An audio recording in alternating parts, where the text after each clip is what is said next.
What's up, everybody? And today I'm talking to you all about The Negotiator by D. Henderson. Okay, as always, I'm going to read the synopsis and tell you all a little bit about the book. Failure is not an option. FBI Special Agent Dave Richmond has spent his life protecting people. Failure is not in his vocabulary. He'll figure out a way to protect Kate, even if she is determined to make it difficult. Failure means somebody dies. Kate O'Malley's specialty is hostage situations, defusing human time bombs before they go off. She will walk into the middle of a crisis if that's what is necessary to settle a situation. She has learned to let others see what she wants them to see. She has learned to depend on herself, only herself. People die if she fails. Failure is what someone wants. Kate is a target. Someone's been sending her black roses. Maybe the same person who just blew up an airplane and blamed Kate. Then the investigation brings up the one name Kate hoped never to hear again, and she is faced with the shocking evidence that the bomber may be someone she knows. Now she has to decide if Dave, and the God he trusts so implicitly, is all he's supposed to be. And Dave is about to discover that loving a hostage negotiator is one thing, but keeping her safe is another matter entirely.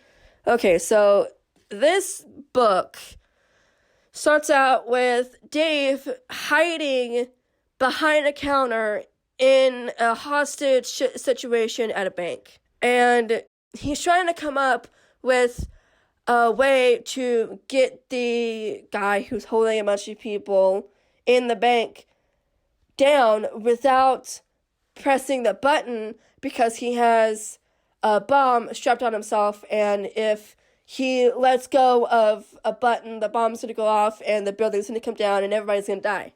Then suddenly a woman just walks in without wearing a bulletproof vest. And she sits down and starts talking to the bomber, and she was talking to him for hours.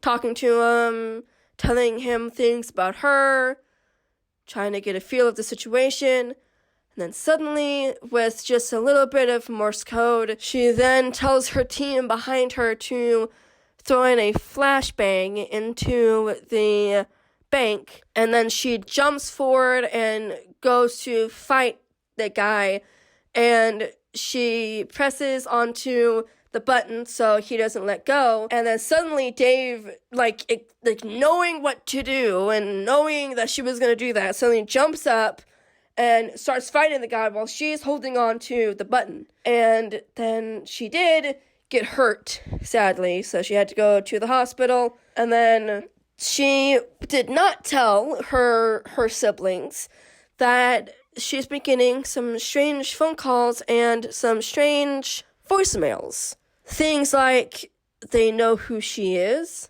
they know who she was, and just, the average, nothing else on the other line, and then suddenly it hangs up. Now, a little bit about Kate O'Malley. She was in the foster care system along with a bunch of other people, and she then grew up with these 6 or 8 kids, and they all grew up together, and then they all grew up and out of the system. Then they all legally changed their name to O'Malley to make themselves siblings and make themselves a family.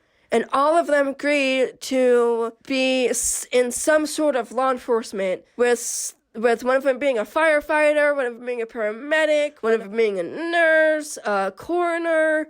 I feel like I'm forgetting one, but I don't know if I am. But anyway, guys, I hope you all enjoyed this podcast. I hope you all, I hope it got you intrigued to start reading this book series. It is really good.